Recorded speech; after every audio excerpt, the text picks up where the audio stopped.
जी, एक जानकारी देनी थी। हमने एक बार पद वाले चैप्टर में एक वीडियो बनाई थी। पद वाले ऐसे होते हैं, वैसे होते हैं।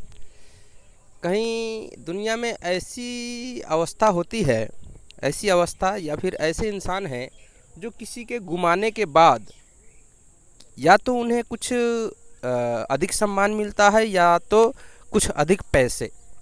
तो ऐसा क्यों होता है? कहीं पर एक नियम है, कुछ घुमाने के बाद कुछ मिलता है। लेकिन वास्तव में हमने जब इसकी तह तक जाने की कोशिश की तो ये एक ऐसी तत्व पृथ्वी पर हावी हुई है जो कि आपको एक भावजनित पीड़ा देता है और उसके बाद सम्मान या धन जनित कोई चीज़ दे देती है और भाव लेकर वो अपने हिसाब से कुछ अच्छे या बुरे कर्म जो है इस दुनिया में रचवाती है या कुछ।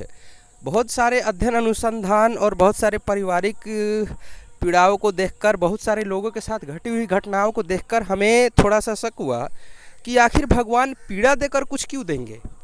भगवान के पास तो सब कुछ है, पीड़ा देकर कुछ देना ये तो फिर एक अदला बदली का खेल हो गया। ये लो ये दो, ये लो ये दो। जबकि हम अपने कर्म के कारण जो है पीड़ा भोगते हैं या फिर कुछ अन्य आसुरी तत्व अधिक हो जाए तो फिर अकारण पीड़ा भोगते हैं। लेकिन देखा जाए तो ये कुछ अटपटा सा नहीं है। पीड़ा मिलने के बाद या फिर कुछ भावनात्मक किसी को अकाल में ही गुमाने के बाद कुछ पद और पैसा मिल जाना, उसके बाद जो है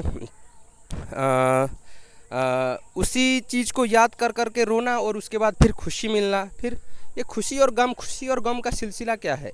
इंसान कुछ सालों से इसी पैटर्न को जो है अपना जो है स्वीकार करके आगे चल रहा है, लेकिन वास्तव में ये गलत है। अगर हम देखें तो कलयुग में भावनात्मक पीड़ा जो है, अकाल मृत्यु या कुछ ऐसी चीज़ें नहीं होनी चाहिए, क्योंकि अगर आपके पास भावनात्मक पीड़ा है और भाव चले गए तो आपके कर्म खराब होंगे। क्योंकि कर्म जो है सम्मान के आधार पर नहीं, भाव के आधार पर चलना चाहिए।